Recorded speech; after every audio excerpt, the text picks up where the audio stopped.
El grito. Desde que era estudiante, siempre supe que el trabajo de un médico forense podía exponerme a escenarios desgarradores.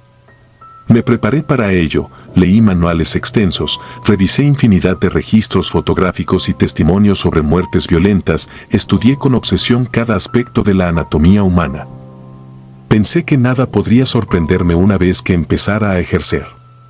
Sin embargo, hay sucesos que trascienden lo que uno cree conocer, momentos en que la frontera entre lo real y lo incomprensible se difumina, dejando un sabor amargo y un temblor interno del que nunca se recupera por completo.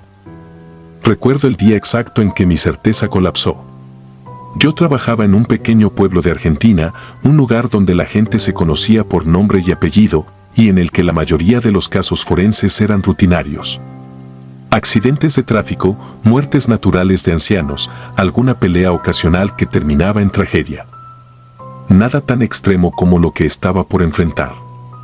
Hacía apenas 6 meses que me habían asignado a la morgue del hospital local con un equipo reducido pero estable.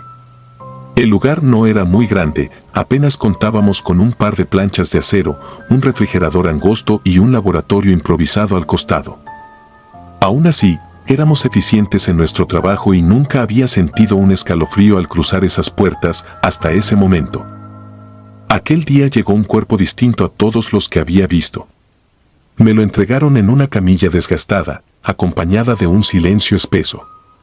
Era el cuerpo de una niña de no más de 11 años. Tenía la piel extremadamente pálida y un abdomen anormalmente hinchado, tan tenso que al tacto se notaba la rigidez, como si algo estuviera a punto de reventar desde dentro. El médico de guardia que realizó el reporte preliminar no pudo determinar de inmediato la causa de la muerte, pero algo en sus ojos denotaba un miedo contenido. Mientras lo leía, sentía un nudo en la garganta. Decía que la niña había sido encontrada en un terreno baldío a las afueras del pueblo, sin signos claros de violencia externa. Su ropa estaba manchada con un fluido rojizo opaco, casi marrón, como si hubiera sido absorbido por las fibras durante horas. Se mencionaba que la gesticulación de su rostro parecía congelada en un rictus de dolor extremo. Intenté sobreponerme al temblor que me produjo observar su cuerpo por primera vez. Tenía rasgos suaves, infantiles, que contrastaban con la tortuosa inflamación de su vientre. No pude evitar pensar en mis propias hijas o en las niñas que veía corretear en la plaza los fines de semana. Esa misma mañana, mientras tomaba café, había sentido que la vida transcurría con tanta normalidad que me parecía casi imposible encontrar tanta pesadilla en un lugar tan remoto. Pero la realidad me perseguía. Esa morgue silenciosa parecía un confesionario donde salían a flote los horrores humanos. Procedí a preparar el cuerpo para la autopsia. Revisé paso a paso cada protocolo. Me puse los guantes, ajusté mi mascarilla y encendí las lámparas que iluminaban la plancha de acero. Observé con detenimiento la hinchazón de su abdomen. Noté pequeñas huellas, como si algo hubiera arañado la piel desde adentro, aunque no apreciaba cortes o rasguños externos. Me sorprendió la extraña rigidez en la zona periumbilical. Tomé el bisturí con un ligero temblor y comencé la incisión. Al primer corte, me asaltó un olor sofocante, algo más que la típica fetidez de un cadáver. Era un hedor agrio, casi dulzón, que me revolvió las entrañas. Abrí la cavidad con cuidado, esperando encontrar alguna peritonitis o hemorragia interna que explicara el volumen anormal.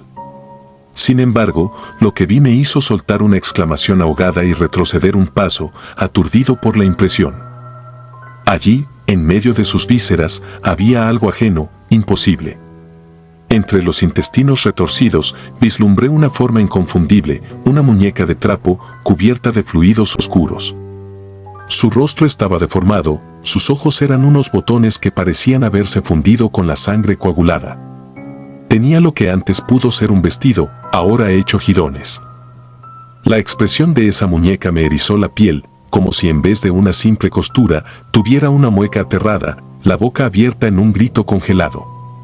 Era un grito que me pareció tan humano, tan real, que el escalofrío me recorrió la columna vertebral como un latigazo eléctrico. Se sentía un ambiente pesado, denso. Por un instante pensé que me fallaba la vista, que se trataba de alguna alucinación provocada por mi cansancio o el hedor penetrante. Cuando recuperé el aliento, me incorporé de nuevo y revisé con más cuidado. La muñeca no estaba simplemente colocada en la cavidad, parecía enredada entre las asas intestinales, como si hubiese sido absorbida o engullida por el propio cuerpo de la niña. Esa escena contradecía todo lo que había aprendido. No había explicación racional para que un objeto de ese tamaño estuviera allí sin desgarros externos ni heridas evidentes. Con extremo cuidado, comencé a separar los tejidos para extraer la muñeca. Mientras lo hacía, noté con creciente horror cómo cada pliegue intestinal se había enroscado alrededor de las extremidades de trapo, como si fueran dedos intentando sujetarla. Retirar ese objeto se convirtió en una tarea terriblemente angustiante, y no solo por la dificultad técnica, sino por la sensación de que algo siniestro y anormal se había enquistado en ese cuerpo. Tras unos minutos de trabajo, logré liberar la muñeca y la puse a un lado de la plancha. Sentía una opresión en el pecho, como si el aire de la morgue fuera irrespirable. Mi asistente, que hasta ese momento se había mantenido a varios pasos de distancia, no pudo contener un jadeo cuando vio el objeto. Cubrió su boca y cerró los ojos, tratando de procesar aquel espectáculo. Yo tenía la mano aún enguantada empapada en fluidos, temblando visiblemente. El silencio se hizo insoportable. En esas circunstancias, lo habitual habría sido seguir con la autopsia para determinar la causa de muerte, pero mi mente estaba en blanco, absorta en la imagen de esa muñeca cubierta de sangre, con su cara casi desgarrada. Sentía que me miraba, que su deformación me estaba advirtiendo de algo que no alcanzaba a comprender. Al examinar con más detalle el interior de la cavidad abdominal, no encontré rastros de violencia que explicaran la presencia del juguete. Tampoco hallé perforaciones que indicaran una cirugía clandestina o un ritual extraño. No había señales de que alguien hubiera introducido la muñeca a la fuerza. Era como si ella hubiera formado parte del cuerpo, un intruso sin huellas de entrada. El pánico me dominó por un par de segundos, aunque me obligué a mantener la compostura profesional. Dicté mis primeras observaciones con la voz entrecortada, cavidad peritoneal con presencia anómala de objeto textil, sin laceraciones evidentes, pero cada palabra me sonaba tan absurda que me sentí en un trance imposible. Continué con el examen del resto del cuerpo. Busqué hematomas, laceraciones, signos de abuso o restos de sustancias tóxicas. Nada explicaba el cuadro. Los pulmones estaban congestionados, como si hubiera sufrido un ahogamiento interno o un colapso respiratorio repentino, pero no había líquido en ellos. El corazón presentaba un agrandamiento leve, sin embargo, no justificado por su corta edad. Todo me llevaba a un punto muerto. Y entonces volví la vista a la muñeca, que yacía en la plancha a la espera de ser analizada. La sensación de su mirada vacía era intolerable. Sentía como si en cualquier momento fuera a parpadear. Aparté la vista e intenté concentrarme en la parte burocrática, en rellenar los formularios pertinentes, en buscar un mínimo indicio de cordura entre toda esa locura. Aquella noche no pude dormir. Cerraba los ojos y veía a la niña con el abdomen hinchado, a la muñeca clavada en sus entrañas, a su cara de trapo retorcida en una mueca imposible. Sentí náuseas, fui al baño y me arrodillé frente al inodoro, sudando frío. Cada vez que me calmaba un poco, venía una imagen peor, imaginaba a la niña de pie, mirándome con sus cuencas vacías, sosteniendo a la muñeca. Intenté buscar una explicación lógica. Tal vez alguien había insertado el objeto post-mortem, tal vez había sido víctima de algún culto siniestro que conocía técnicas inimaginables, o tal vez, en un escenario menos turbio pero igual de atroz, la niña había padecido una extraña patología que llevó a la perforación de su tracto digestivo, haciendo que tragara fragmentos de la muñeca. No obstante, los hechos no calzaban con ninguno de esos supuestos. Mi cerebro daba vueltas, buscaba respuestas imposibles. La madrugada me sorprendió con la luz del alba entrando por las cortinas, y yo seguía con la mirada puesta en el techo, con la respiración pesada y el corazón a punto de estallar. En los días siguientes, continué analizando el cadáver, tomando muestras, revisando la muñeca en busca de fibras, marcas o señales de manipulación. Todo resultaba infructuoso. La tela del muñeco estaba desgarrada y empapada en fluidos, pero no encontré pelos ni huellas dactilares ajenas. Ni siquiera hallé un rastro de barro o polvo del terreno baldío donde se encontró el cuerpo. El juguete estaba incompleto, le faltaba un brazo y parte de la cara parecía derretida por algún agente corrosivo. Ante la falta de explicación, las autoridades comenzaron a murmurar. Pensaban que quizás yo no era capaz de enfrentar la verdad, que tal vez temía exponer el posible crimen de una secta local. Todos se miraban con recelo, como esperando que en cualquier momento se descubriera un escándalo mayor. Pero yo, en mi fuero interno, sabía que no se trataba de algo que se pudiera encasillar en un crimen ordinario. Había visto violencia antes y aquello no era violencia humana al uso. Había algo más, algo que rompía las reglas de lo concebible. Empecé a tener pesadillas recurrentes. Soñaba con la niña, quien avanzaba por los pasillos del hospital con la muñeca metida en su vientre, dejándome un rastro de sangre que yo seguía sin poder contener mi ansiedad. Otras veces soñaba que era yo quien estaba en la plancha, y ella me abría el abdomen para colocarme esa horrenda muñeca dentro, sellándome la piel después con un hilo negro imposible de cortar. En las mañanas me despertaba empapado en sudor y con marcas de mis propias uñas clavadas en las palmas de las manos. Cada vez que me tocaba trabajar de nuevo en la morgue, sentía un cosquilleo helado en el estómago. Era como si ese espacio se hubiera vuelto oscuro, frío y cargado de algo que a simple vista no podía ver. A ratos sentía pasos a mi alrededor, crujidos tenues, el tintinear leve de metal, como si alguien moviera instrumental quirúrgico cuando no había nadie conmigo. Me esforzaba por mantener la calma, por centrarme en mis informes, pero el ambiente me devoraba.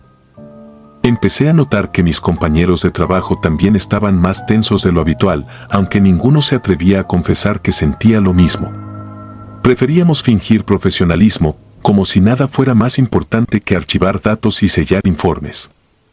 Un día, mientras revisaba muestras de tejido de la niña en el microscopio, mi asistente me dijo que se había hecho un rumor en el pueblo. La gente creía que aquel cuerpo estaba maldito y que la muñeca era un amuleto oscuro que buscaba un huésped. Al escucharlo, se me heló la sangre. No era un hombre que creyera en leyendas, pero los hechos parecían rozar lo macabro. Además, el propio párroco se había negado a bendecir el cuerpo. Decía que algo en ese cadáver le provocaba una sensación opresiva y que no se sentía en condiciones de orar al lado de fuerzas desconocidas. Aquello me resultaba indignante y escalofriante a la vez. Todo el pueblo murmuraba al respecto y la familia de la niña, desconocida, ni siquiera se presentó a reclamar el cuerpo. Era como si nadie supiera realmente de dónde salió esa pobre criatura. O, en caso de saberlo, preferían huir de la verdad.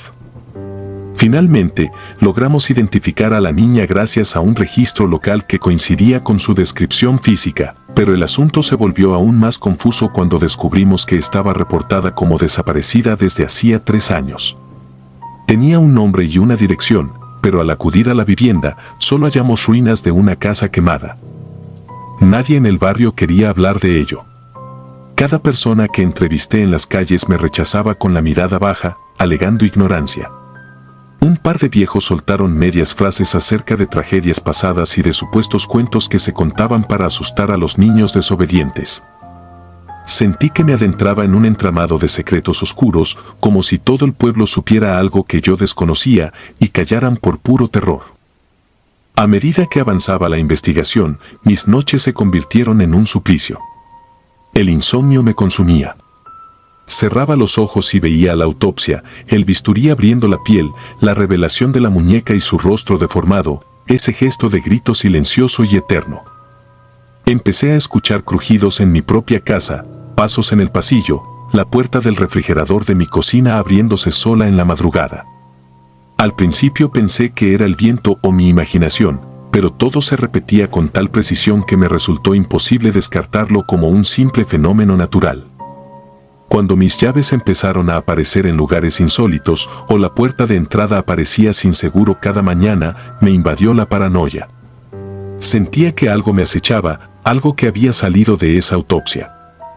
Por las noches, juraría que veía de reojo la figura de la niña en los rincones oscuros de mi sala, con su abdomen inflado y la maldita muñeca asomando entre sus costillas. La situación se volvió tan agobiante que contemplé la idea de renunciar a mi puesto. Tenía un miedo visceral a abrir otro cadáver, a encender de nuevo las lámparas sobre la plancha y encontrar algo todavía más aterrador. Sin embargo, mi sentido del deber y mi anhelo de respuestas me obligaron a continuar. No podía huir sin al menos comprender qué sucedía. O al menos, eso intentaba decirme mientras notaba el temblor casi permanente en mis manos. Una tarde, revisando el expediente, encontré un dato inquietante: la ropa de la niña no coincidía con la que llevaba el día que se reportó su desaparición. Según la familia, vestía un uniforme escolar y un suéter rojo, pero apareció con un vestido blanco manchado de sangre. Además, el patrón del bordado en el vestido tenía motivos florales muy extraños. Decidí guardarlo como evidencia y llevarlo al laboratorio textil forense de una ciudad cercana para un análisis más exhaustivo. El viaje fue breve, pero por primera vez me alejé del pueblo desde que todo había empezado. Intenté respirar aire fresco y sacudirme la opresión que me seguía como una sombra. En el laboratorio, los expertos me miraron con extrañeza cuando les expliqué la procedencia de la prenda. Sin embargo, tras analizarla, me confirmaron que las flores bordadas no eran un diseño comercial conocido y que los hilos parecían teñidos con alguna sustancia orgánica muy antigua, tal vez sangre animal mezclada con tintes vegetales. Regresé al pueblo con los informes y la confusión aumentó. Cada pista me llevaba a un callejón sin salida, y la autopsia seguía sin dar respuestas. No había causa de muerte definitiva más allá del shock que pudo producir una posible sepsis, pero tampoco había constancia de que la niña hubiera ingerido la muñeca ni de que alguien la hubiera obligado a tragarla. Era como si la muñeca hubiese aparecido dentro de su abdomen sin explicación lógica. Aquello me carcomía la cordura. Dejé de visitar a mis amigos, apenas comía, me sumergí por completo en los archivos y en mis apuntes personales hasta que las ojeras se hundieron bajo mis ojos. A medida que pasaban los días, el pueblo entró en una atmósfera de hostilidad sutil. La gente comenzó a culparme de atraer malas energías al investigar con tanto detalle ese caso maldito. Algunos aseguraban ver sombras extrañas rondando la morgue en la noche. Otros decían que escuchaban llantos de niñas cerca del hospital cuando caía la tarde. Los más supersticiosos afirmaban que el espíritu de la niña vagaba sin descanso, enfurecido por el allanamiento de su silencio. A mí, cada relato me pesaba como una roca en el pecho. Por las noches, en mi cuarto, encendía todas las luces y me quedaba sentado, incapaz de conciliar el sueño, escuchando el crujir de la madera y preguntándome si era la niña que venía por mí. Un anochecer, cansado de tanto tormento, fui a la morgue después de la hora de cierre. Abrí la puerta con llave y sentí el escalofrío de aquel ambiente desolado, iluminado apenas por las luces de emergencia. Me planté delante de la plancha donde había examinado a la niña y me atreví a sacar la muñeca de la bolsa sellada donde la había guardado como evidencia. Pese a la desgarradora imagen de su rostro retorcido, me obligué a sostenerla frente a mí y estudiarla con meticulosidad. Noté que el material era en su mayoría trapo viejo, con un relleno que parecía mezclado con trozos de cabello humano y una especie de arcilla malformada. Sus ojos, en lugar de botones comunes, tenían algo así como fragmentos de cristal astillado. El borde estaba pegado con un hilo que parecía hecho de fibras vegetales. Sentí un asco paralizante al darme cuenta de que ese relleno estaba incrustado también de pequeños huesecillos, como si fuesen restos de algún animal pequeño, o tal vez no solo animal. La atmósfera se tensó. Un aire gélido me rozó la nuca y creí escuchar un susurro, como un lamento prolongado.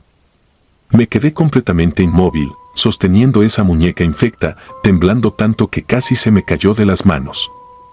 Mi mente me gritaba que saliera corriendo, que dejara el caso, que huyera de ese lugar maldito, pero mis piernas estaban clavadas en el piso. En ese instante, pensé que sentía el latido de un corazón provenir desde el interior del muñeco. Un golpeteo leve pero constante, como un pálpito de vida oculta tras esa piel de trapo. Quise gritar, pero mi garganta estaba seca. No sé cuánto tiempo pasé en ese estado de terror. Logré reponerme lo suficiente para arrojar la muñeca dentro de la bolsa, cerrarla con torpeza y prácticamente huir de allí. Esa noche me quedé en el consultorio, incapaz de regresar a casa. La idea de encontrarla esperándome en mi propia cama me resultaba intolerable. Me encerré en la pequeña oficina y prendí todas las luces. Sentía la necesidad de mantenerme alerta, pero el agotamiento me venció. Me dormí sobre el escritorio y tuve un sueño confuso donde veía a la niña sentada en una mecedora, abrazando la muñeca, acariciándola con un gesto de madre perturbadora. La niña alzó la vista, me miró y murmuró algo ininteligible, pero la voz sonaba lejana y gutural, como si proviniera de un abismo. Desperté sobresaltado, con el amanecer filtrándose por la ventana.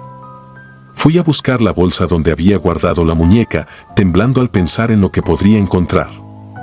Sin embargo, allí estaba, intacta, sellada con cinta y con los mismos jirones manchados. La tomé y salí decidido a deshacerme de ese objeto. Sin reportar a nadie mis intenciones, conduje hasta un lugar remoto donde se quemaba la basura municipal, esperando que el fuego la consumiera por completo. Sentí un alivio frío al verla arder, mirando cómo las llamas devoraban el trapo y desprendían un humo denso. No sé si hice bien o mal, pero en mi desesperación me pareció la única salida. Tras aquello, la investigación quedó oficialmente sin concluir. Argumenté falta de pruebas para establecer la causa exacta de la muerte. El cuerpo de la niña fue sepultado en una tumba anónima, pues la familia nunca apareció para reclamarlo. El caso se archivó como tantos otros que se vuelven leyendas trágicas. Sin embargo, mi vida nunca volvió a ser la misma. Todavía me atormentan sueños donde veo a la niña sonriendo con la muñeca cosida a su vientre, o escucho una risa chillona resonando en la lejanía de mi casa. Aunque ya no trabajo en aquella morgue, no paso un solo día sin repasar en mi mente la autopsia, sin rememorar ese momento en que abrí el abdomen y descubrí un horror que escapaba a la comprensión humana. Sé que lo que viví me acompañará hasta el final de mis días. Cada vez que entro a un cuarto en penumbra, espero ver esos ojos de botón fijos en mí. Cada sonido extraño en la noche me recuerda el latido que sentí dentro de la muñeca. Y, sobre todo, persiste en mi interior la pregunta que jamás logró respuesta: ¿cómo llegó ese objeto al vientre de esa niña y por qué mostraba un rostro desgarrado en un gesto de grito desesperado?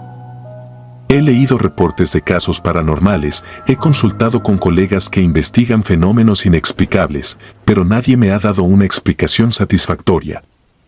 Al final, me he resignado a vivir con el miedo, con la convicción de que, en ciertos rincones de este mundo, habita algo más allá de nuestra razón, algo que a veces se posa en la gente más inocente y transforma la realidad en un pozo de pesadillas. Todavía conservo las notas y fotografías del caso, guardadas bajo llave en un armario de mi nuevo consultorio, lejos de la vista de curiosos. Sé que es un secreto que debería enterrar de una vez por todas, pero algo me obliga a conservar esa evidencia, tal vez por la esperanza irracional de que un día encuentre las piezas que encajen. O tal vez por una oscuridad que me ata a aquel suceso de una forma que ni yo mismo comprendo. Por las noches, cuando el insomnio me acosa, abro ese armario y me enfrento a las imágenes de la autopsia, contemplando aquella muñeca ensangrentada, recordando el olor agrio y la visión escalofriante de su rostro. Entonces comprendo que hay historias que nos marcan de un modo irrevocable y que por mucho que lo intente, jamás podré huir por completo de esa morgue ni del espectro de aquella niña. He visto un horror que supera cualquier frontera y, aunque mi cordura haya sobrevivido, mi alma quedó sellada en la oscuridad de esa plancha metálica. Se convirtió en un espacio mental que me atormenta sin que haya remedio posible. Desde entonces, mi vida se resume en negar la existencia de fantasmas, pero, al mismo tiempo, sentir su presencia en cada sombra. Hay algo que se rompió en mí, un velo que antes protegía mi entendimiento. Al descorrerse, dejó al descubierto lo macabro, lo imposible y lo abominable en la misma realidad que habitamos cada día. Cuando me preguntan por qué me fui de aquel pueblo sin dar explicaciones, respondo con evasivas. No quiero revivir la historia. Al final, sé que aunque la cuente, no lo comprenderían. Nadie podría entender lo que presencié a menos que haya estado allí, sosteniendo un bisturí y abriendo las entrañas de una niña en apariencia inofensiva, para descubrir algo que el raciocinio humano nunca podrá asimilar. Así vivo ahora, entre recuerdos nebulosos y un terror latente que me visita en pesadillas. Cada vez que intento conciliar el sueño, la imagen de la muñeca ensangrentada irrumpe en mi mente. Imagino que, de alguna forma, ese objeto aún existe en algún rincón siniestro del mundo, o que sus cenizas se dispersaron y formaron parte de algo peor. Cierro los ojos y vuelvo a aquel momento crucial, el corte inicial, el olor insoportable, la revelación de un horror indescriptible. Nunca olvidaré su rostro deformado, con la boca abierta en un grito sin voz, un grito que ya es parte de mí, un eco que retumba en mi mente y me hace estremecer en soledad. Y sé con certeza que lo que vi no lo borrará el tiempo, ni la distancia, ni los intentos desesperados de volver a la calma. Esa imagen se convirtió en mi propia sombra, en el recuerdo de que hay realidades que deberían permanecer cerradas para siempre. El hilo maldito. Soy médico legista en Guadalajara. Desde el día en que entré a estudiar medicina, tuve una fascinación peculiar por el mundo de la patología forense. Me atraía la idea de desentrañar misterios ocultos bajo la piel, de servir de última voz para quienes ya no podían hablar. Años después, cuando comencé a ejercer, descubrí un entorno muy distinto al que enseñan los libros. Había un sinnúmero de historias que se narraban en los pasillos de la morgue, pequeños testimonios de colegas que habían visto cosas inexplicables o que habían sentido la presencia de algo más en medio de una autopsia rutinaria. Algunas eran solo anécdotas para amenizar guardias largas y tensas, otras se murmuraban con tanto recelo que pensé que no eran más que folclore de hospital. Yo mismo, aunque mantenía una postura escéptica, siempre supe que tarde o temprano me toparía con un caso capaz de romper mi escepticismo de golpe. Ese momento llegó cuando nos trajeron el cuerpo de un hombre asesinado en un aparente ritual. Desde entonces, mi visión del mundo cambió por completo.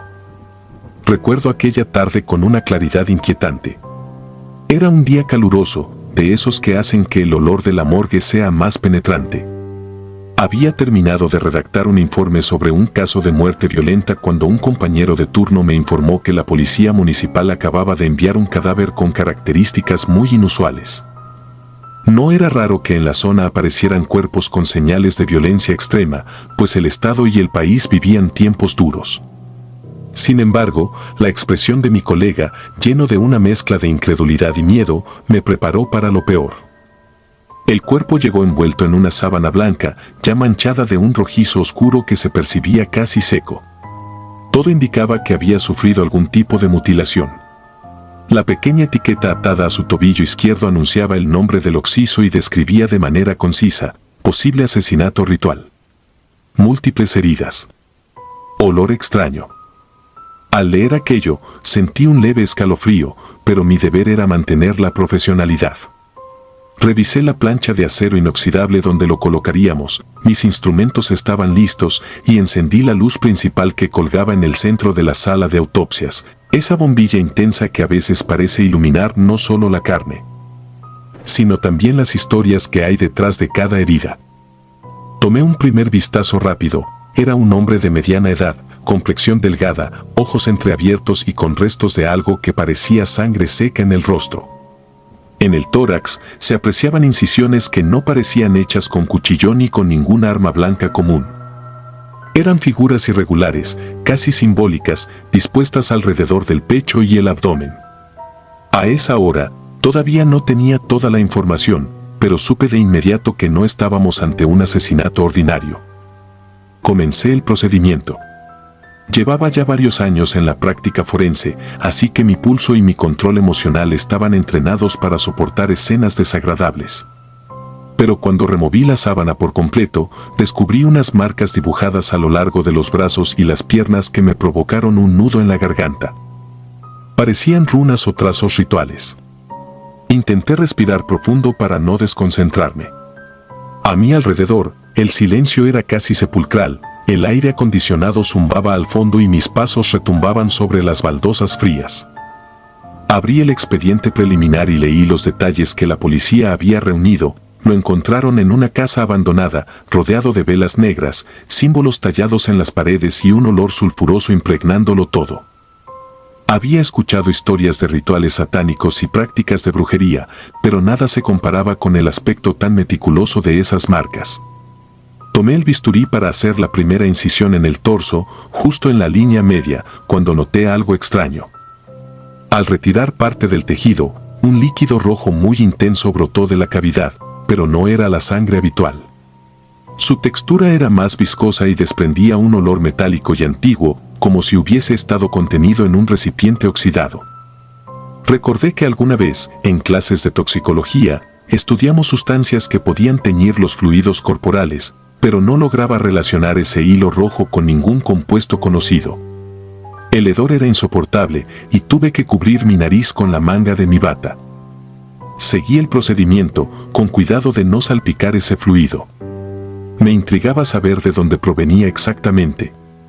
El color era tan oscuro que parecía más un residuo de óxido que la sangre coagulada habitual. Cerré un momento los ojos para tomar aire y me convencí de mantenerme firme. Mi responsabilidad era descubrir la causa de muerte. Continué abriendo la cavidad torácica y mientras lo hacía, las costillas presentaban manchas que parecían quemaduras circulares muy específicas. Parecían haber sido producidas con un objeto incandescente. En el corazón, hallé lo que solo puedo describir como un símbolo tallado, un trazo que no correspondía a ninguna letra o número. Parecía más un garabato irregular, tallado de manera intencional, como si alguien hubiese querido dejar un mensaje grabado. Conforme profundicé el corte, sentí un frío que parecía provenir del mismo cuerpo, algo que hasta entonces nunca había experimentado. Era como si el cadáver emanara un aura helada, haciendo que el sudor en mi frente se convirtiera en un escalofrío al descender por mi espalda. Terminé esa parte de la incisión y, con cuidado, extraje muestras de tejido para su análisis. Fue en ese momento cuando miré hacia el rostro del hombre y vi un pequeño hilo escarlata corriendo desde la cuenca de su ojo derecho. Al principio pensé que era una gota de sangre, pero al observarlo mejor noté que fluía con una consistencia casi espesa, como un moco de color granate. Me incorporé despacio y acerqué una gasa para limpiarlo. La gasa absorbió el líquido y en lugar de quedarse impregnada en rojo normal, noté un tono rojizo oxidado, demasiado oscuro. El olor metálico se intensificó y mi estómago se revolvió. Nunca me había sentido mareado en plena autopsia, pero aquello me superó. Ese hilo rojo no dejaba de salir. Levanté un poco la cabeza del cadáver para ver si había alguna lesión en el cráneo que pudiera explicar el fluido, pero no había herida aparente. Tampoco presentaba traumatismo grave en el rostro.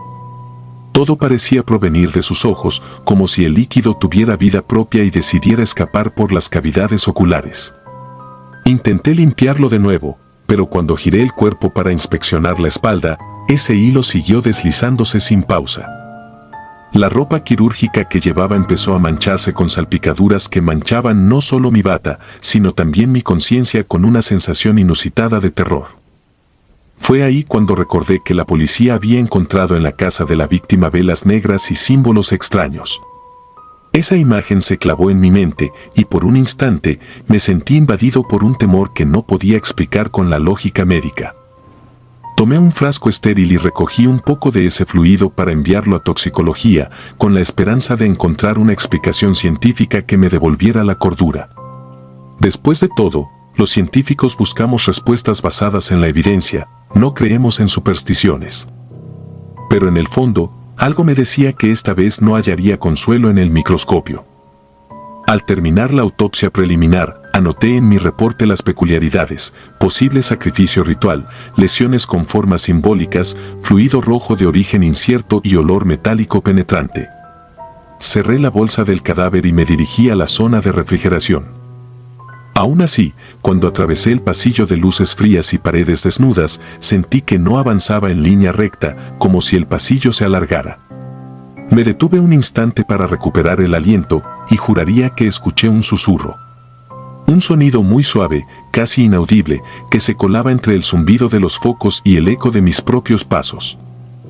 Me di la vuelta esperando ver a un asistente o a un compañero, pero no había nadie. Dejé el cuerpo en la cámara mortuoria y salí de ahí lo más rápido que pude. Esa noche, al llegar a casa, no pude conciliar el sueño. Tenía los párpados cerrados, pero mi mente no dejaba de reproducir la imagen de ese hilo rojo brotando de los ojos. Me levanté en varias ocasiones, fui al baño, abrí el grifo y me lavé la cara, pero cada vez que cerraba los ojos, ese mismo olor a óxido se metía en mis fosas nasales. Intenté distraerme revisando un par de libros de medicina y las notas de viejas autopsias, pero me resultó imposible quitarme de encima esa sensación de agobio. Solo logré dormir 1 o 2 horas, con un descanso muy ligero plagado de pesadillas. Soñé con pasillos iluminados por velas negras y símbolos que se movían en las paredes como serpientes. Desperté empapado en sudor, aterrado, convencido de que había algo más grande y siniestro detrás de este caso. A la mañana siguiente, en la oficina forense, me acerqué a un compañero que llevaba mucho más tiempo en el servicio. Le conté, sin tantos detalles, que había encontrado un fluido extraño y le pregunté si alguna vez había visto algo similar. Me miró con precaución y respondió que, en décadas de experiencia, nunca se había topado con algo así. Aconsejó que esperara los análisis de toxicología y que no me obsesionara. Yo asentí, intentando proyectar calma, pero por dentro estaba lleno de dudas y temores. En el fondo, temía que los análisis no aportaran explicación lógica. Pasaron un par de días y los informes empezaron a llegar. El laboratorio no detectó ningún compuesto químico conocido que justificara la apariencia o el olor de ese líquido. La concentración de hierro era más alta de lo normal, pero aún así no correspondía con nada registrado. Me sentí desfallecer. No era posible que, en pleno siglo XXI, hubiera algo que no pudiera encajar en la ciencia. Me obsesioné tanto que revisé bibliografía sobre fluidos en casos de brujería, de tóxicos naturales poco comunes y de rituales extraños en otras culturas. Nada coincidía. Era como si ese fluido escapara a cualquier clasificación médica. A medida que investigaba, mi mente iba llenándose de imágenes perturbadoras y referencias a ritos oscuros que jamás había considerado reales. Una tarde, la policía me llamó para pedirme un informe más detallado. Me acerqué a la comisaría para discutir el caso con uno de los oficiales. Traté de explicar las lesiones, las marcas, la naturaleza inexplicable del fluido y mis sospechas de un ritual macabro. El oficial me escuchó con atención, pero su mirada denotaba incredulidad y cierto recelo. Me mostró algunas fotografías de la escena del crimen, símbolos pintados con lo que parecía sangre seca, figurillas extrañas en las esquinas de la casa y, sobre todo, un pentagrama trazado en el suelo con un material oscuro y pegajoso. Sentí una repulsión inmediata al ver esas imágenes. Uno de los símbolos en la pared coincidía con el que vi grabado en el corazón de la víctima. Esa coincidencia me erizó la piel. Las velas negras estaban allí, en fila, como un cordón mortuorio custodiando el cuerpo. Intenté mantenerme sereno y compartir mi opinión profesional, pero el oficial me agradeció y dijo que lo remitirían a la unidad de investigación de crímenes violentos. Percibí en su tono que prefería dejarme fuera de esa línea de indagación. Noté que tampoco él quería saber más. A veces, las personas se protegen manteniéndose ignorantes ante lo que no pueden explicar. Al salir de la comisaría, sentí un vacío. Era como si yo fuera el único obligado a cargar con el peso de ese descubrimiento. Al regresar a la morgue, revisé el cuerpo por segunda vez. Lo sacamos de la refrigeración para tomar más fotografías y una última muestra de tejido. El hilo rojo había manchado la bolsa donde estaba. Era imposible. Normalmente, los fluidos se detienen tras la autopsia y el enfriamiento, y menos aún un fluido con aquella consistencia habría seguido fluyendo. El forense ayudante que me acompañaba ese día palideció al ver la bolsa teñida de un color rojizo en toda la zona de la cabeza. Recuerdo su mirada de pánico, pero yo ya estaba tan metido en ese caos que ni siquiera podía expresar sorpresa. Simplemente confirmé que algo fuera de toda lógica seguía sucediendo ante mis ojos. Limpiamos la zona, cambiamos la bolsa y volvimos a sellar. Ni él ni yo dijimos una sola palabra, no había necesidad. El miedo se respiraba como un gas tóxico y ambos lo notamos.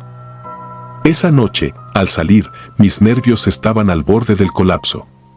Apenas abrí la puerta de mi departamento, escuché un sonido que venía desde la cocina, como si algo metálico golpeara el fregadero.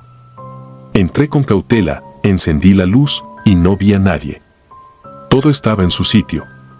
Pensé que quizá estaba demasiado tenso y empezaba a alucinar. Me preparé un té para calmarme y mientras lo bebía, sentí un pinchazo en el pecho, como si me faltara el aire. Las imágenes de la autopsia seguían apareciendo en mi mente.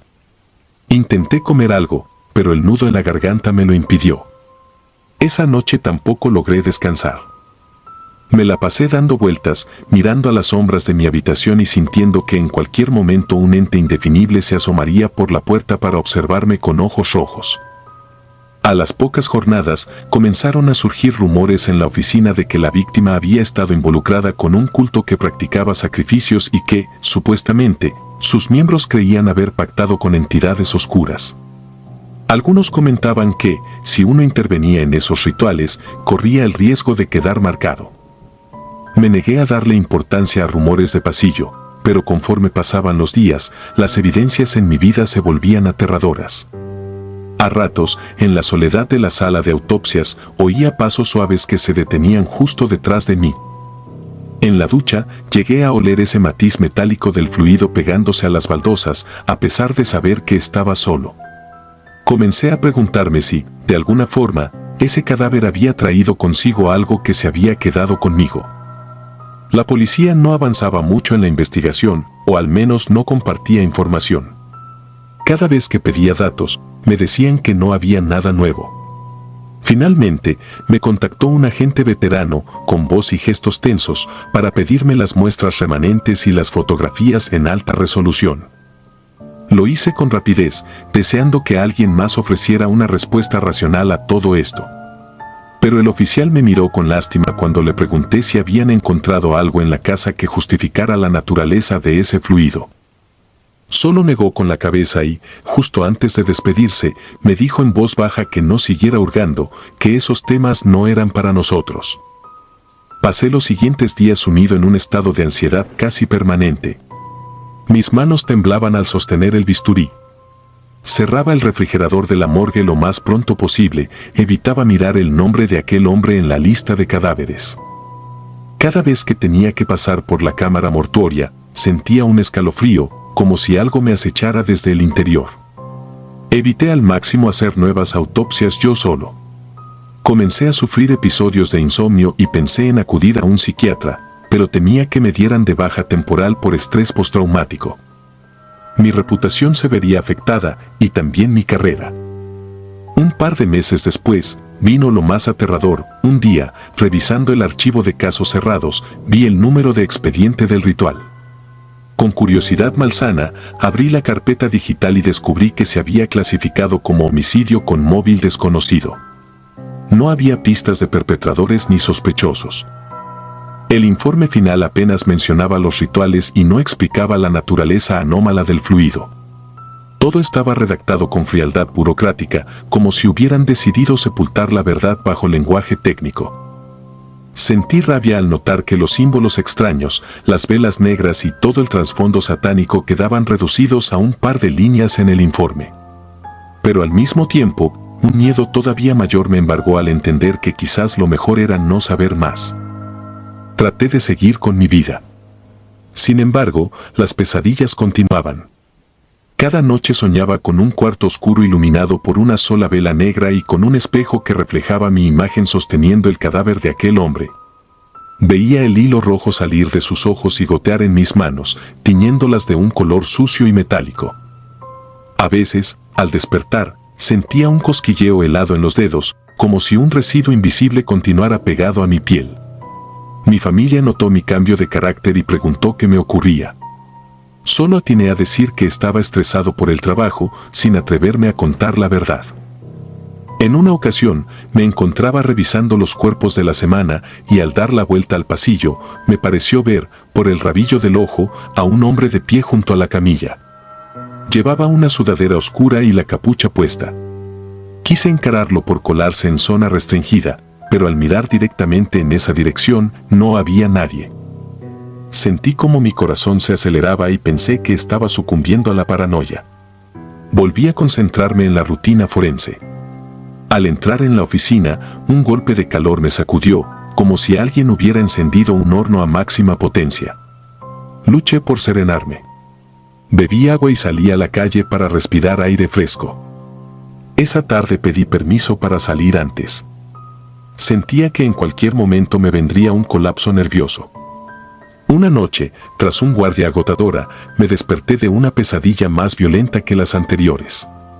Me hallé sentado en mi cama, con la respiración entrecortada y el corazón a todo galope. En el sueño, había algo que me asfixiaba y me susurraba un sonido gutural al oído. Al abrir los ojos, vi que mi reloj marcaba las 3:33 de la madrugada. Intenté volver a dormir, pero sentía que la atmósfera de mi habitación era densa, pesada, como si alguna energía invisible me rodeara. Decidí encender la luz. Las paredes me parecieron extrañamente grises, como si no pertenecieran a mi propio cuarto. La sensación de extravío fue tal que dudé de mi cordura. Luego de esa experiencia, tomé la resolución de dejar atrás el caso. Traté de enfocarme en otros expedientes y evité a toda costa mencionar o revisar el archivo de aquel hombre. Mis compañeros, aunque no tenían todos los detalles, empezaron a notar mi estado de inquietud perpetua, y su curiosidad les hizo querer preguntar, pero yo zanjé el tema con un silencio tajante. Nadie insistió. En el mundo forense, cada uno de nosotros acumula sus propios demonios. Aprendemos a reconocer las miradas de quienes han visto demasiado y preferimos no entrometernos. Las semanas continuaron.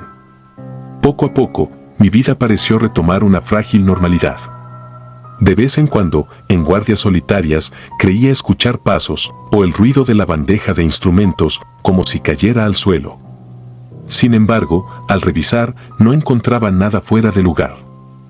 Me fui acostumbrando a vivir con una tensión latente, una especie de cicatriz en mi conciencia. Como si aquella experiencia me hubiera marcado con un estigma indeleble.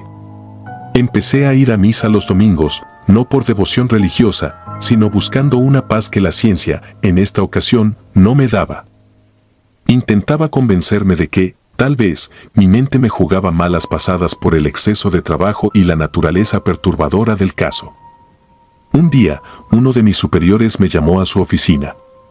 Me preguntó, con gesto serio, si todo marchaba bien. Le dije que estaba bien, solo un poco cansado. Él, sin embargo, me pidió que firmara un documento en el cual afirmaba que no tenía objeciones respecto a la forma en que el caso del ritual se había cerrado. Me extrañó, pero lo firmé, deseando no retomar ese asunto jamás. Aqua Supervisor guardó el documento en un cajón y me miró con un aire de paternalismo antes de despedirme. Fue como si en ese acto quedara sellado un pacto de silencio, una promesa tácita de no mencionar jamás ese caso. Aunque me resultó inquietante, lo agradecí, pues quería cerrar para siempre esa puerta. Aún así, hubo un último suceso que me sacudió. Una semana después de firmar ese documento, me llegó una notificación de toxicología con el sello revisado. Cuando la abrí, contenía solo unas pocas líneas que repetían las conclusiones preliminares. No se encontró sustancia conocida. Caso cerrado. Pero al final había una frase manuscrita, sin firma, en tinta roja: hay cosas que no deben tocarse. Leí esa frase una y otra vez, sintiendo que mi sangre se helaba. No sabía si alguien en el laboratorio había querido dejarme un mensaje o si se trataba de un aviso de alguien ajeno. Lo cierto es que, en ese instante, comprendí que, efectivamente, aquello no pertenecía a nuestro mundo racional y que, para proteger mi cordura, lo mejor era no indagar más. Desde entonces, no dejo que nadie me hable de ese caso. No respondo preguntas ni doy detalles a estudiantes o curiosos. Lo trato como si nunca hubiera existido, aunque en mi memoria lo llevo grabado a fuego. Hay noches en que me desvelo pensando en ese hilo rojo que brotó de los ojos del cadáver. Siento que, en cierto modo, me persigue, recordándome que no todas las muertes son simples desenlaces fisiológicos. A veces son portales a algo que no comprendo, algo viejo, oscuro y peligrosamente real. He intentado seguir adelante, compaginando mi vocación con la aterradora certeza de que existen fuerzas más allá de mis instrumentos y análisis de laboratorio. No puedo negar lo que vi, ni olvidar la textura de ese fluido imposible. Pero he aprendido que, a veces, la curiosidad puede abrir puertas que luego es imposible cerrar. Me considero un hombre de ciencia, pero también reconozco que hay preguntas que ningún microscopio responderá. Hoy, cada vez que entro a la sala de autopsias y enciendo esa lámpara blanca que cae sobre el acero de la plancha, me invade una leve ansiedad. Recuerdo los signos rituales, el olor a óxido y esa sensación gélida que me acompañó durante el procedimiento.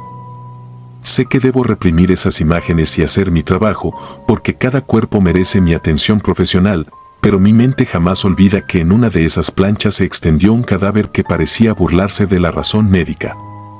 Cuando cierro la puerta de la morgue y camino por el pasillo, todavía siento la impresión de que alguien se queda allí, mirándome desde la penumbra, con dos ojos que lloran un líquido rojo oscuro. No sé si alguna vez volveré a encontrarme con algo así, y honestamente, no lo deseo. He visto suficiente horror para toda una vida.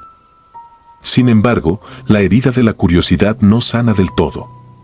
En ocasiones, cuando el reloj marca la medianoche y el insomnio me azota, pienso en los símbolos tallados en el corazón de aquel hombre, en la presencia extraña que inundaba la casa donde lo encontraron. Imagino velas negras consumiéndose lentamente, consumiendo algo más que cera. Pienso en ese hilo maldito que tal vez era un residuo de algo que habitaba dentro de él, como un parásito ritual, buscando escapar. Y me pregunto, casi con un pavor reverencial, si ese algo llegó a encontrar un nuevo huésped, o si simplemente se escabulló en las sombras, acechando en silencio hasta que otra pobre víctima se cruce en su camino. Ya han pasado varios años desde aquello, y todavía no soy capaz de enfrentarme a mis recuerdos sin estremecerme. Sigo haciendo mi trabajo, y procuro no hablar de detalles que puedan inquietar a mis colegas o manchar la imagen de la medicina forense. Pero cada vez que siento ese olor metálico, aunque sea en un objeto oxidado o en un cierre viejo, un escalofrío invade mi cuerpo. Porque sé que el verdadero horror no siempre está en el cine o en las leyendas urbanas. A veces yace en una plancha de acero, silencioso y frío, o se oculta tras el microscopio en busca de una explicación que jamás llega. Y en esos momentos, comprendo con terror que la línea que separa la ciencia de lo inexplicable es tan delgada como un simple hilo, un hilo rojo que nunca debió brotar. El cadáver. Desde que tengo memoria, siempre tuve una inclinación peculiar por entender los misterios de la muerte. Me fascinaba pensar en esos últimos instantes que separan la vida de la nada, intentando descifrar lo que había al otro lado de la existencia. Quizá por eso elegí la medicina forense. Creía que estar cerca de los cuerpos inertes me enseñaría algo sobre mi propio destino y que, de alguna forma, podría resolver el enigma que tanto me obsesionaba. No obstante, jamás imaginé que esa curiosidad terminaría llevándome a experimentar un horror que hasta el día de hoy me quita el sueño. Aún recuerdo el susurro de uno de mis maestros, quien me dio el único consejo que, en mi ingenuidad, no tomé en serio: nunca platiques con un muerto en la morgue, esta es mi historia macabra. Ahora es mi advertencia también, y ruego que nadie cometa el mismo error que cometí. Durante mi primer año como asistente en la morgue del Hospital General, me enfrenté a cientos de cuerpos. Veía de todo: víctimas de accidentes automovilísticos, ancianos que fallecían por causas naturales, jóvenes que habían sido arrebatados por la violencia irracional de las calles. Cada autopsia me parecía un rompecabezas que, poco a poco, me iba entrenando para encontrar la verdad detrás de cada muerte. Por las mañanas, el recinto estaba repleto de médicos, enfermeras y guardias de seguridad. El movimiento constante y las charlas técnicas hacían que aquel lugar lúgubre resultara un poco más tolerable. Pero el verdadero reto llegaba al anochecer, cuando los pasillos se quedaban casi desiertos y el silencio se volvía tan denso que uno podía percibirlo como un peso en el pecho. Era justo durante esas noches cuando uno se daba cuenta de que estar rodeado de muertos no era un trabajo apto para mentes débiles. Mi trabajo solía extenderse mucho más allá de la hora de salida, pues a menudo aceptaba turnos extras para ganar experiencia y, en parte, para adormecer mi obsesión de comprender la muerte. Recuerdo vívidamente la noche que cambió todo. Hacía frío, el aire acondicionado de la morgue zumbaba como un presagio de algo siniestro, y yo me encontraba frente a una mesa de acero con un cuerpo que apenas me habían entregado. Era el de un hombre de mediana edad, cuyo nombre real preferiré omitir para honrar su identidad, pero cuyos registros decían que lo habían hallado sin vida en un cuarto de hotel, envuelto en un aura de misterio que no concordaba con los indicios superficiales de un simple ataque cardíaco. Me correspondía recolectar muestras, asegurarme de que todo estuviera en orden y dejarlo listo para la autopsia formal que se haría a la mañana siguiente. Todo, absolutamente todo, parecía rutinario. Sin embargo, esa noche aprendí que la rutina puede encubrir los peores males. El cuerpo llegó envuelto en la típica sábana blanca que empezaba ya a mancharse por la sangre seca y fluidos biológicos. Cuando quité la tela con cuidado, noté que la expresión del hombre era perturbadora. Sus ojos, ligeramente abiertos, parecían reflejar una angustia profunda, como si hubiera contemplado algo espantoso justo antes de morir. La mandíbula estaba tensada y sus manos rígidas se habían quedado en una posición extraña, con los dedos retorcidos. Había visto expresiones de horror antes, pero algo en ese rostro me resultó desconcertante. Durante un largo rato lo contemplé, intentando descifrar qué tenía de peculiar. Fue entonces cuando sentí un escalofrío recorrer mi espalda. Me pregunté si sería el cansancio, la tensión de las horas extras o simplemente la sugestión de la penumbra, pero un pensamiento se apoderó de mí, no estaba solo en esa habitación. Para distraerme y recuperar la compostura, seguí el procedimiento estándar. Revisé la bolsa que contenía las pertenencias del difunto, una cartera con identificación, algo de dinero, un teléfono móvil apagado y un llavero con un adorno metálico. Nada me pareció fuera de lo común, salvo por una pequeña nota arrugada que hallé en el bolsillo interior de su chaqueta. La nota solo tenía un número garabateado. Intenté descifrar la caligrafía y entendí que era un número de habitación de hotel, probablemente donde lo habían encontrado. Nada más. Dejé la nota junto a la carpeta del caso y continué con mi labor. Aún así, esa desazón persistía, como si aquel hombre me observara desde el otro lado de sus párpados casi cerrados. Me obligué a mantener la concentración. Coloqué mi grabadora cerca de la mesa de autopsias para describir verbalmente mis hallazgos. Empecé a relatar la apariencia externa, la ropa que traía puesta, las lesiones o marcas visibles. En ese punto, no había nada anormal más allá de una ligera marca rojiza alrededor de su cuello, que podría haber sido producto de un golpe o de un intento de estrangulamiento. Tomé algunas fotografías, pesé los órganos, revisé superficialmente heridas potenciales. Sin embargo, la parte más compleja, la autopsia interna, la iba a llevar a cabo el forense titular a primera hora. Mi misión era la recolección de datos preliminares y la preparación del cuerpo. De vez en cuando, levantaba la vista y notaba cómo el contorno de los labios del cadáver parecía cambiar con los reflejos de la iluminación blanca y mortecina de la morgue. Juraría que a ratos se movía, como si articulara palabras ininteligibles. A medida que avanzaba la noche, mis nervios comenzaron a enraizarse en mi mente. Sentía un zumbido en los oídos y el tic-tac del reloj de pared se hacía cada vez más insistente. Mis manos, cubiertas por guantes de látex, empezaron a sudar. Intenté calmarme, repitiéndome que era solo mi imaginación, pero la tensión en el ambiente era abrumadora. Salí un momento al pasillo para tomar un respiro, con la esperanza de que el aire frío disipara mi ansiedad. Pero esa oscuridad lúgubre del corredor vacío, iluminado solamente por débiles luces de emergencia, no aportó la tranquilidad que necesitaba. Al contrario, me dio la impresión de que, en cualquier instante, algo o alguien podría emerger de las esquinas y abalanzarse sobre mí. Regresé a la sala de autopsias decidido a terminar mi labor cuanto antes. Me detuve al borde de la puerta y lo que vi me hizo sentir un latigazo de horror en el pecho. El brazo del cadáver ya no estaba en la posición en la que lo había dejado. Juro que lo había colocado cruzado sobre su abdomen, pero ahora colgaba a un lado de la mesa, con la mano apuntando al suelo. Pensé que quizá no lo había acomodado bien y que, por la descomposición y la rigidez cadavérica, se había deslizado por la pendiente metálica. Traté de convencerme de que se trataba de un proceso normal de relajación post-mortem, pero la imagen era tan perturbadora que mis piernas comenzaron a temblar. Me obligué a ignorar el sudor frío que me corría por la frente y recolocar el brazo en su sitio. Toqué la piel del cadáver, helada y tétrica, intentando no pensar en la inquietud que me producía la idea de que estuviera moviéndose por cuenta propia. Finalmente, apagué la grabadora y comencé a limpiar los instrumentos. Quería largarme de ahí, cerrar la noche y olvidarme de todo. Pero, al girar para tomar mi libreta y apuntar mis últimas observaciones, sentí un leve roce en mi hombro.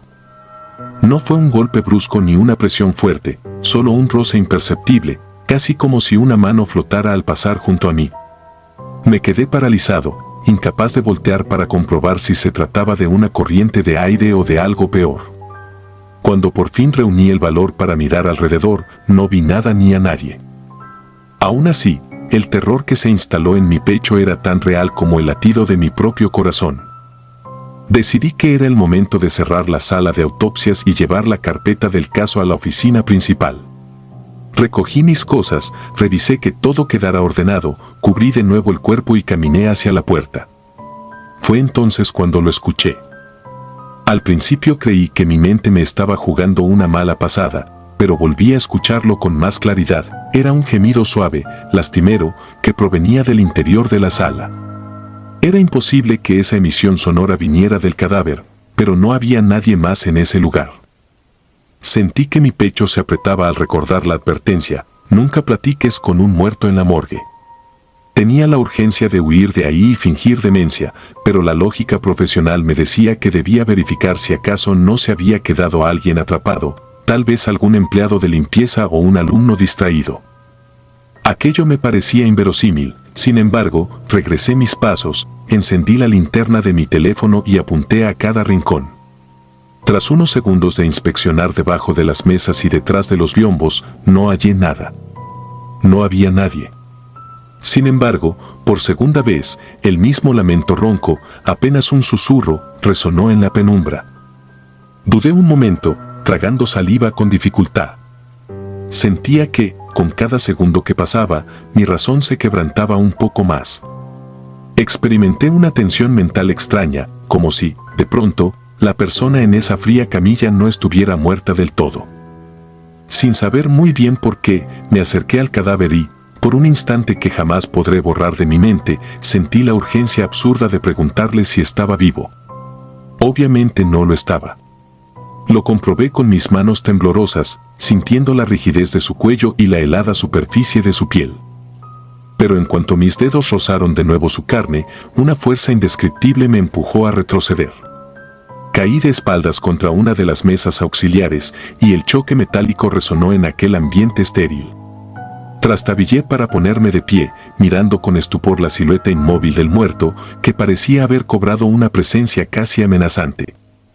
Con el corazón retumbando en mis oídos y la respiración entrecortada, corrí fuera de la sala de autopsias.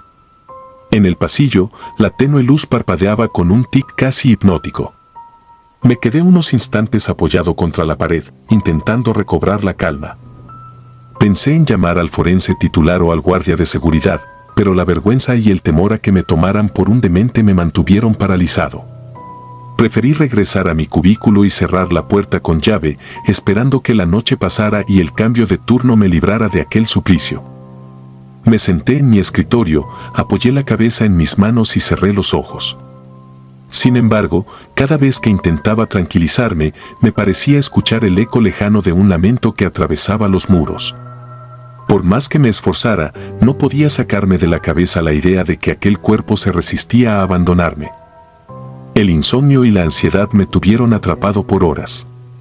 Cada tanto consultaba el reloj y veía cómo los minutos pasaban con una lentitud insoportable. A eso de las 3 de la mañana, el cansancio logró adormecer mi mente y tuve un sueño agitado.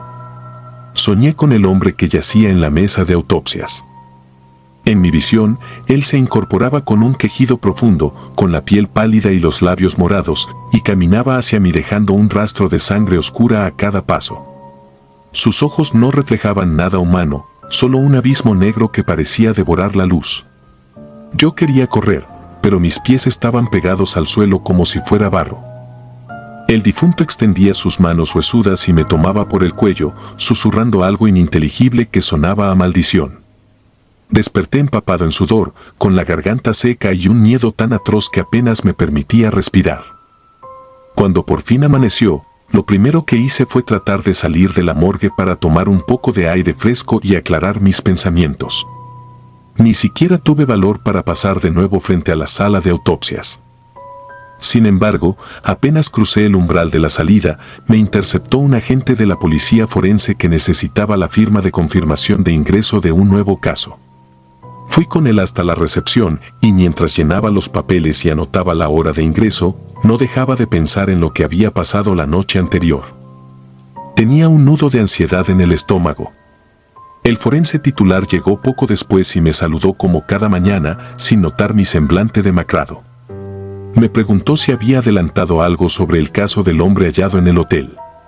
Asentí en silencio, incapaz de pronunciar palabra alguna. Era evidente que el hombre esperaba un reporte preliminar de mi parte, pero no conseguía articular algo coherente. Con una resignación temblorosa, regresé a la sala de autopsias junto con el forense. Mi corazón latía con tanta fuerza que casi dolía.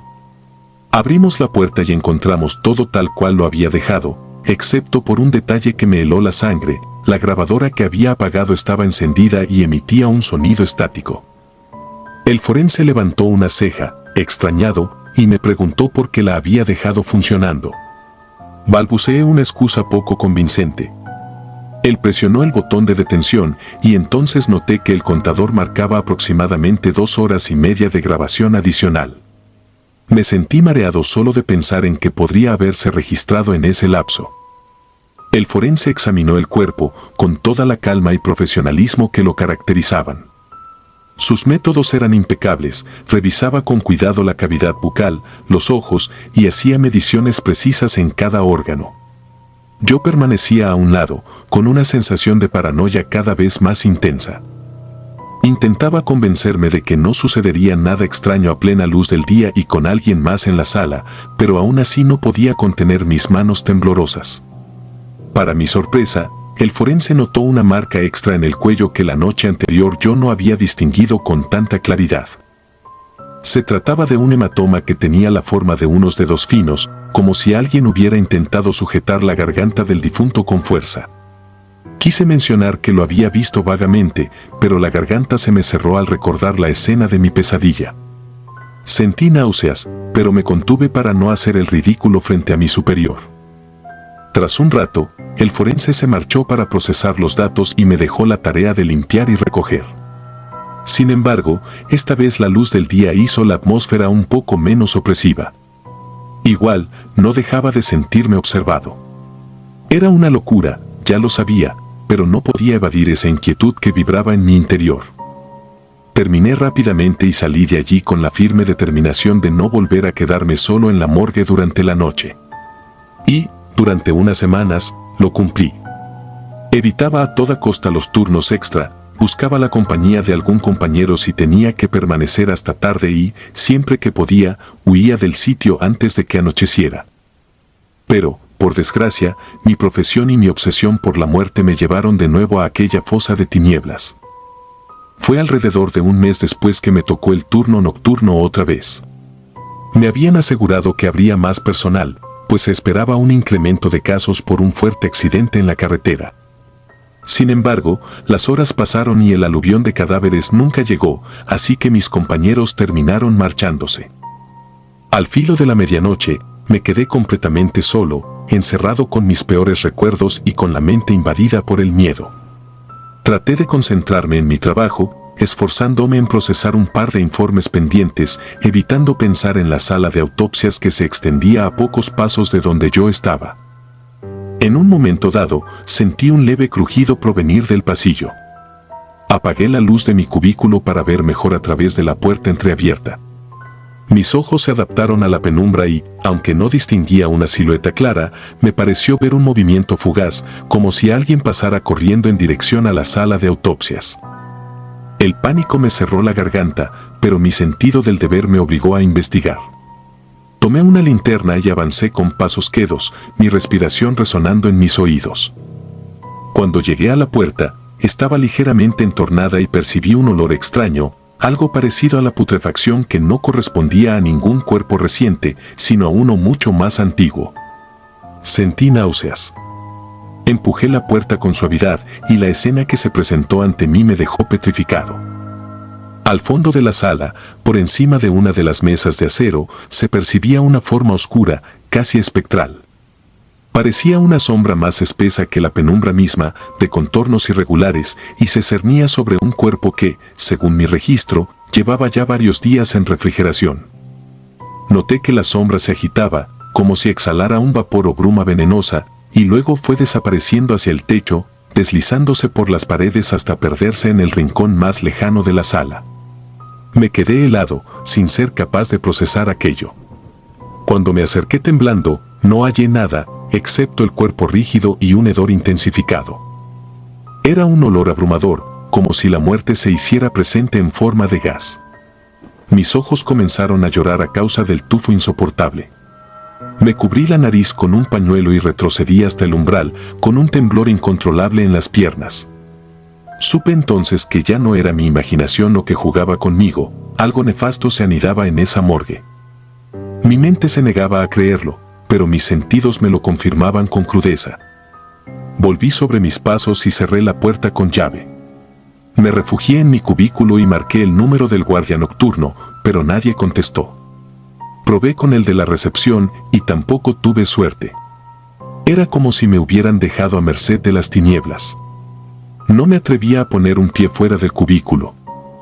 Las horas siguientes las pasé en un estado de alerta histérico, con la linterna encendida enfocando la puerta, convencido de que, en cualquier momento, vería algo horrendo aparecer al otro lado del vidrio empañado. Y, de hecho, algo me pareció vislumbrar, una figura que se arrastraba por el pasillo, emitiendo un sonido casi animal, como un quejido de dolor eterno. Tuve la certeza de que era el mismo ser que se había manifestado esa noche en la sala de autopsias anterior, el mismo que impregnaba el ambiente con un terror escalofriante. Apenas amaneció, recogí mis pertenencias y salí de la morgue sin mirar atrás. No dije nada a nadie, no habría tenido sentido y, sobre todo, no quería arruinar mi carrera. Pero mi mente ya había sido marcada por lo que vi y sentí. Comencé a tener pesadillas recurrentes, donde el hombre del hotel, con su rostro contorsionado de horror, me perseguía por pasillos oscuros. En mis sueños, me gritaba desde el umbral de la puerta, «No me abandones». Esa voz resonaba en mi cabeza incluso despierto, con un eco de desesperación. Mi salud mental fue deteriorándose, al punto de considerar renunciar a la profesión que tanto había anhelado. Empecé a dudar de mis capacidades y de mis creencias, preguntándome si la muerte realmente era un misterio para comprender, o más bien una fuerza que, de ser profanada, reclamaba venganza. Finalmente, tomé la decisión de apartarme de la práctica forense. Solicité mi baja temporal y busqué ayuda psicológica. Sin embargo, el psicólogo no pudo darme una explicación que me satisficiera. Sus teorías rondaban el estrés, el cansancio, las alucinaciones por privación de sueño, pero nada encajaba con la solidez de mis experiencias. Incluso intenté hablar con un sacerdote, quien me sugirió bendecir la morgue. No tuve el valor de regresar a ese lugar para hacerlo. Fui consumiéndome en silencio, temiendo cerrar los ojos en la noche, porque cada vez que dormía, revivía el horror de sentir esas manos heladas rodeando mi garganta. Hoy, después de meses de terapia y negación, me atrevo a contar mi experiencia. Muchos pensarán que he perdido la cordura, o que trato de adornar una historia para llamar la atención. No me importa.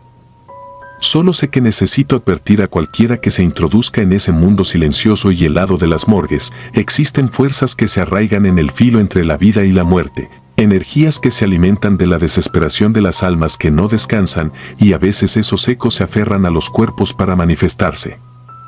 Tal vez sea una especie de residuo psíquico o algo completamente ajeno a nuestro entendimiento. Lo único que puedo asegurar es que el terror que viví fue real y que, hasta la fecha, me estremezco cada vez que oigo un crujido en la noche o percibo un escalofrío inesperado a mis espaldas. Por eso, Repito las palabras que en su momento ignoré con tanta arrogancia: nunca platiques con un muerto en la morgue, esta es mi historia macabra. No desafíes lo que tus sentidos te dicen que es imposible. No supongas que los cuerpos son meras masas inertes sin conexión con algo más profundo y siniestro.